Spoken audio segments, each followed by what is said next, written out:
is your style as an entrepreneur, is it ready, fire, aim, or is it different? Because I think we put too many people in that bucket, and I don't think that's you. No. But you strike me as someone who trusts your gut.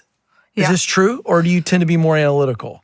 Well, I do think we're all a byproduct of like what you were raised into in entrepreneurship. And I came up in finance. And so finance is very analytical. Very measured, very data-based. I think little Cody inside is probably like a little creative, fairy floating around feeling her gut. So some measure of the two. Okay. It's like I want to move fast. I do tend to have a strong bias towards things that I feel are right one way or the other. But I really don't want you to just tell me how you feel about something. I want you to show me the data. And so on the teams, often I'll say like, okay, where did you come up with the data to support that decision? Or why do you think that decision is correct? And show me the evidence upon that being correct or not. And so I just think that's also healthy. Like one of the reasons I think we're successful at all in content is because we are data ravenous. Yes. Like I want to understand continuously what drives people to give me their attention. Attention is our most precious commodity we have. Mm-hmm. What is going to make you decide that you are going to spend time with you or with me? And the only reason that somebody is good or bad in attention is really it's data-based. It's do we get more eyeballs? Do we hold those eyeballs for a period? Do they take action based on the things that we put out into the world? And so I tend to be a little bit analytical.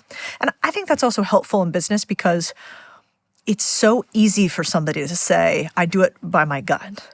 Well, then what happens when your team says, my gut says this is better? Whose gut is better than the other person's gut? Now do we just go hierarchical? Now is their drawdown to everything you do, they tell their team it's all based on gut? You kind of have to think of the second and third order effects in leadership too. That's right. Well, the gut comes in when we have the unknown. Data can, and that's what I was going to ask you next. What is your style and what's your recommendation when data takes you so far? So we've got data, but there's a gap between the data and certainty.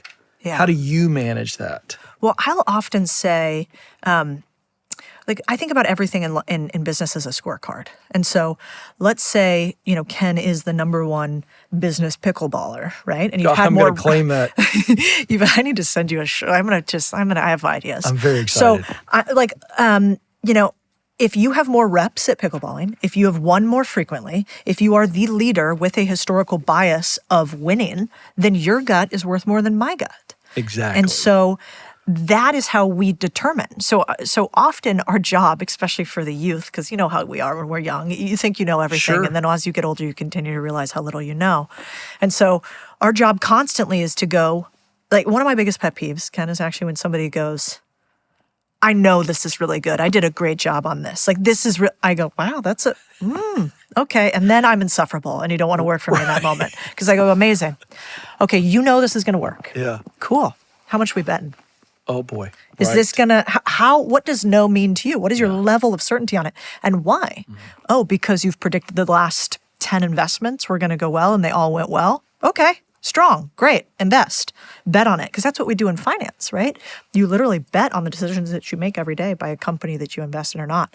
And so I really like to think of that in business too, for my employees or in content. It's like, you should be so careful of the words certainty, no, incredible, good, unless you can back it up with one series of either data points externally or your own history of decision making.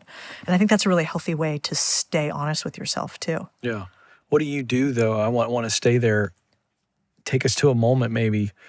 What is your final decision-making process where you've got some data, but there is that gap, and it's on you as the CEO, or certainly as the person who's driving the organization? What do you do then? Well, then it's who has the most skin in the game, which would be me.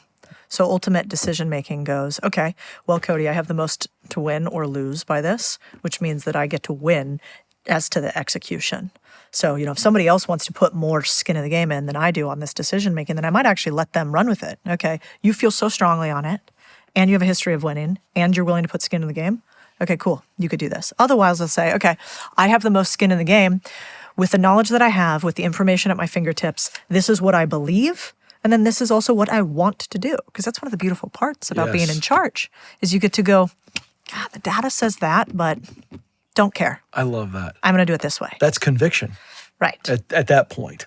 100%. And so as long as you sort of got to marry those two, right? I mean, at our company, we always call it qualitative, quantitative ORs. So like, I think there are scorecards in every business, right? We run most of ours by a scorecard. You have input-based scorecards, so like number of calls you make, number of emails you send. Then you have output-based, sales numbers that you have, conversions, click-through rate. You can control the inputs. You can't control the outputs. But you can maybe control the outputs more if you do more inputs, right?